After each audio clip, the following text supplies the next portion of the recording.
Avant les confrontations de Gérone et du Barça dimanche, le Real Madrid avait la possibilité de prendre une avance confortable en tête de la Liga en cas de victoire sur le terrain du Séville FC, qui continuait à avoir des difficultés au classement. Du côté madrilène, Vinicius Junior, Rodrigo et Bellingham étaient présents, accompagnés des Français Tchouaméni et Mendy. La rencontre promettait du beau spectacle dès le début, avec l'ouverture du score de Valverde, qui a finalement été annulé car Bellingham était signalé en position de hors-jeu. Cependant, Séville a su répondre à son adversaire, et le Real Madrid a été décevant, un jeu qui nous ressemblait pas, malgré le sauvetage de Carvajal grâce à une tête sur une frappe de Rakitic. Ramos a également été le sauveur pour les Andalous, effectuant un retour in extremis sur un corner repris par Alaba. L'ancien défenseur du PSG n'a pas manqué son retour face à son ancien club et s'est retrouvé impliqué dans une altercation avec Rudiger. Un match sous haute tension. La seconde période a repris sur la même note, avec des occasions franches des deux côtés. Rodrigo a manqué deux belles occasions de suite, avant un nouvel arrêt de Kepa devant Ocampos.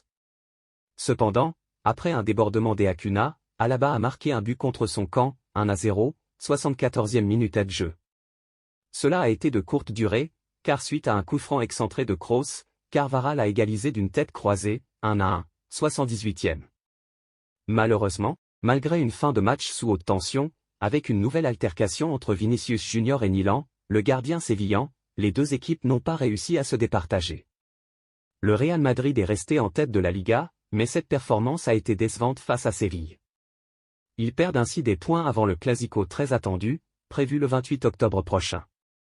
En revanche, Séville réalise un bon résultat, mais reste dans la deuxième moitié du classement, avec 3 matchs consécutifs sans victoire, et ce avant d'affronter Arsenal en Ligue des Champions. Sergio Ramos retrouvait le Real Madrid aujourd'hui, mais cette fois-ci avec le maillot du Séville FC, son club de formation, qu'il a rejoint en début de saison. Inévitablement, les retrouvailles entre les Merengues et leur ancien capitaine étaient scrutées de près. Antonio Rudiger a également tiré parti de cette situation. Toujours aussi sanguin et parfois déconcertant sur le terrain, l'Allemand a répondu physiquement à l'Espagnol sur les coups de pied arrêtés. Mais ce qui semblait être une action anodine aurait pu facilement tourner en bagarre. À la fin de l'action, l'ancien Parisien a saisi son adversaire par les joues avant de le repousser, sous les railleries de Rudiger, qui en redemandait. La tension était palpable. Restez en ligne avec Madridista Galactico, car nous réservons encore de nombreuses révélations pour vous.